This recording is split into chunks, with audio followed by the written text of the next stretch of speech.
Good morning, Sri Lanka. Welcome back to the show. Now, just before the break, we were speaking about cupcakes, something that can perk you up in the morning. But right now, speaking about perking yourself up and getting yourself motivated for the day, we have with us a very vibrant personality, Mr. Sanjeev Jayaratnam, and he is a motivational speaker as well as a corporate trainer, and he's also the leader of the Revelations singing group. So he's a multi-talented personality here on the show. You've been on the show earlier as well, Sanjeev, but welcome back. Thank you so much for having me. The audience is just asleep. Come on, guys, wake up. What are you doing? No. It's such a pleasure having you on the show. Thank it's so great. And you've obviously been on the show before. Couple of times, yeah. But what I remember from the last time is that we focused on speed reading, which is a great thing for motivation. You use that a lot. So tell us a bit about yourself for the people at home who have just found out about you. Okay. Let us know a bit about you. Okay. Well, I actually do a lot of different things, because I find that makes life interesting. Of course. I used to be in the corporate sector for many years, in IT. Right. Where doing project management, consulting, stuff like that. And now I don't do any of that stuff. I still lecture. I lecture at the Postgraduate Institute of Management and the University of Moratuwa on various subjects. But what has been the passion in the last 5 years or so has been all about helping people to reach their full potential. Or what we call, or what our mission is, my company's mission is, helping people achieve their divine potential. And we do that in a number of different ways. We have different programs. We have something called personal self-mastery, which is all about being the best you can ever be. And the premise of that program, or if you put a program in a nutshell, it's all about getting control of your thoughts. And it's your thoughts that lead you to everything else. So we are here today because of thoughts we had yesterday. I see. So thoughts actually create what's in front of us. Of course. And amazing. The mind is something, I mean, at the end of the day, it's your mind, but it's so hard to control. That's right. Right? And what you're thinking today, if it comes true tomorrow, then you have to be very careful about what you think today. The good thing is it doesn't materialize so fast. I know. Right? We tend to Michael Crichton novel. But, we live in a universe, I'm guessing, that takes its time to materialize whatnot. So that way... Okay, so are you saying that positive and negative thoughts have a play, obviously, in our lives? Definitely. So the people that are now, for example, people watching right now, are like, oh no, my negative thoughts, I'm thinking about them right now, so that's going to happen. How can they switch that around? See, it's just a matter of figuring out, first of all, what you're thinking about. Yeah? And that we could do in a split second, really. But, of course, you can't go through life always thinking about what you're thinking. Yeah, we won't be doing anything else. I read somewhere that about 60,000 different thoughts enter our mind every day. Actually, it's 90 to 150,000. Is it? All right. Okay. So I do follow Factbook on Twitter. Thank you. Okay. That's great. So, but whatever it is, it's a lot of thoughts. So we can't be possibly tracking all these thoughts. Of course. But what gives us a clue to our thoughts is our emotions. Because we really know when we are feeling down. We know when we are feeling great as well. So when we all go through these moods, right? We all feel down at different times. So when we feel down, if you can just stop for a minute and think, okay, why am I feeling down? What am I thinking about to make me feel sad? And it's just a matter of then choosing not to think about that, but to think about something else. So we have this thing. I have this concept called pleasure triggers. Sounds interesting. Do tell. A pleasure trigger. Would you like to have one, Jason? Let's see what a pleasure trigger is. So there are things that give us pleasure, isn't it? There's family, there's children. Like you think of your children, you think of your spouse, girlfriend, boyfriend, whatever, cupcakes. So you have if you can have a really vibrant picture or something that looks really real, and it is real in your mind. And as soon as you get down, you just consciously get that picture into your mind and hold it there. And your mood changes. Your mood changes. Of course.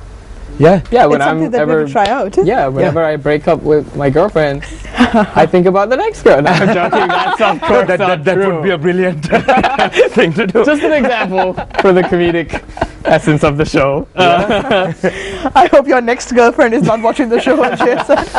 Oh, I hope not. All right, but you've worked with so many corporates here in Sri Lanka, and you must have experienced some of the sort of negative thoughts that people have. And what do you find that's very prevalent? That some people, that the factors that get most people down. Okay, so it's all about us working within a certain framework or a certain limitations. Yeah. See, sometimes from childhood we are told, okay, you can't do this. You are not smart enough to be a doctor. Right. You can't play sports. You fall and you break your leg or something. Yeah. And over time, these become beliefs. Right. And we start to really believe it. Okay. A story that I tell people is that when I was in school, I really had a passion for debating. I wanted to be a part of the debating team. Yeah. But while I wanted to, there was also this fear and this belief in me that if I actually get in front of an audience and start talking, I'm going to start stammering, one, and two, I'm going to forget what I have to say. Right. Yeah? So I had this belief. Right. Okay. But anyway, I plucked up my courage one day. I went and joined, and I just did one debate. Okay. And both my fears materialized. Right. Because you were thinking about it. Because I was thinking about it, right? It's very hard to imagine you going and stuttering somewhere because so this was a couple of years ago, right? My child was so long ago that you can't remember. Okay. But the thing is, right now my entire livelihood depends on speaking. Right. Yeah. And it depends on And with the revelations, actually, we have performed in front of an audience of over 5,000, 6,000 people. Yeah. And so now there is absolutely no problem of confidence. There is no problem of speaking in front of an audience, sometimes a very large audience. Right. So what has made this change? The change has been because the belief changed. Right. That's true. This was not anything to do with ability. Ability was there. So what caused the turning point? What caused you to have this change in your belief? So what happened was, I left school after some time, and then started studying, doing various degrees, and I did my MBA and stuff like that. And at this, you need to do classroom presentations. Right. Yes. You are forced to do it. You have to do it. And little by little, this whole thing started turning around. And also, of course, with the music. When we started singing, we started having the group, the revelations, and we started interacting with audiences and things. Just gradually, this left. Yeah. So it can be done.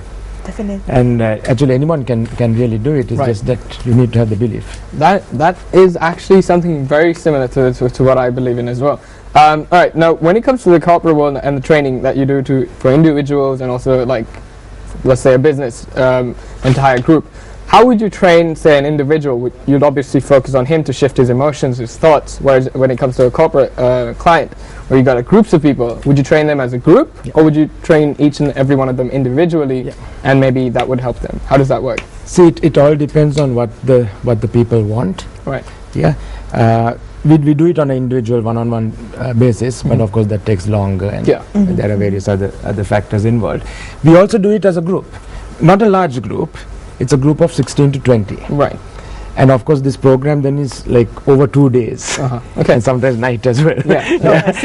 Because people get totally immersed in it and don't want to go home. Right. Because it's all about analyzing yourself, figuring out what makes you tick. For me, it's figuring out what makes me tick. What are my strengths? What are my weaknesses? How can I turn this around? So it becomes extremely exciting to figure out, okay, come on, what have I been doing for this last 10 years? I could have been doing so much more. And then you actually start realizing this, and you start making plans to actually do so much more. And that is extremely energizing, extremely motivating. Right. Let's, for the sake of argument, let's just say I'm a person, me and Amaya, we're always down. Not that we are. But let's just say we're always down, and we wanted a sudden shift, like you said, of our emotions. What would you recommend for anyone if they're down to just get back up on their feet? Yeah. Like so see, there are no quick fixes. Right. Okay. Yeah. In the sense that we need the individual who's having the problem needs to think it through. First of all, the first thing is, do you want to change? Yes, I want to. Yes. Yeah, because actually there are lots of people out there, people I personally know also, and sometimes I feel that these people actually get pleasure from feeling down. Oh, wow. Does that make sense? Yes, It that does actually actually. does. You just wallow in self-pity. Yeah, exactly. Because why? There are lots of people who are always saying, okay, I hate my job, I hate my life, I hate my boss, I hate my... Right? Why are they doing that? For the sympathy. Yeah. Right? Yeah. But you think We about put it it. harshly, but it's true. Yeah, no, it's true. It's true. But what happens is, when somebody sympathizes, let's say you're feeling like pain, say, come on, Jason, I feel so sorry for you. Yeah. Right? It actually doesn't make you feel better. It makes you feel worse. Yeah, that is true. Yes. Right? Yeah. That So is true. you're on this downward spiral. You're just going down. Yeah. Wow. Yeah. Until I hit rock bottom. Yeah, and then that's the time that you do, the only way is up, right? Yeah. So you start coming up after that. Right. But it's all first figuring out, do we want to change? Okay. And once we have figured out, yes, we want to change. I don't want this for me. Why do I want to feel sad? I can see when we get up in the morning each day, we have a fundamental choice to make. Yeah, Okay. is today going to be a good day or a bad day? It's our choice. It's our choice, Okay. really. Because if we get up in the morning and we just think about all the things in our life, all the blessings we have, all the reasons we have to be grateful, you have tons. Right. Yeah. And if you start thinking about those things, you just cannot be down. Right. It's like this famous story of someone who got up in the morning, was grumbling, looked that his pair of shoes was broken. Right? Okay. And he was really upset about it, grumbling about it, till he went onto the street and met a man without any feet. And that put things in perspective. Right, Thinking, yeah. come on, I can always get a pair of shoes. I can't ever get a pair of feet. Yeah, that's true. Yeah. That makes sense. It's about So- appreciating what you have around you right and, now. and it's all context also. See, the grass, people think the grass is always green on the other side of the fence. Right. Till you get to the other side of Yeah, the fence. It's actually not. I was better where I was. So it's all perspective, really. Right. So I'm guessing the appreciation of what you have is just one of the steps when it comes to achieving what you want. What are the other steps? Okay, you said belief of your thoughts. Yeah. Obviously, it'll materialize if you believe in it. Yeah. And then appreciation. Yeah. What else is there? And then actually figuring out what you do want. Okay. See, most people will go through their entire lives without ever having figured out exactly what do they want. Right. See, most of us are on this roller coaster. We are just flowing. We are going with the flow. Yeah. We are just being taken somewhere. Yes. And suddenly we figure out, all right, I'm here now. What do I do? Right? Yeah. But how many of us are actually plotting our course? Or thinking, right, I want to go here. I want to do this. And actually, once the goal is set, it's so much easier to get there. Right. Okay. Rather than just floating blindly, not knowing where you're going. Right. So once you have the goal in mind, and the goal is something that you're passionate about, it's something that excites you, it's something that you really want to achieve for so many reasons, and you put the reasons down as well, and you see the reasons are good. It's not selfish reasons, it's good reasons. Yeah. And then we just put a plan in place. You put up your actions, and you start going for it. And also, of course, being bold enough or being honest enough to know when you need to change direction. You try something that doesn't work. Okay, it's not that the plan was wrong or that the objective was wrong. Maybe I need to change direction. Right. Go somewhere else. Go slightly in a different way to get to the same. So you have to be flexible place. as You well. have to be flexible, of Yeah, course, of because course. nothing we try works the first time, right? So great message here on Good Morning Sri Lanka. Don't go with the flow. Make a plan for yourself. Have a goal. Have an objective, and then you'll find some way of reaching that goal. It all becomes easier when you have a goal in mind. We'll be speaking more with Sanjeev Jayaratnam, but we're going for a very short break right now. Do stay with us here on Good Morning Sri Lanka.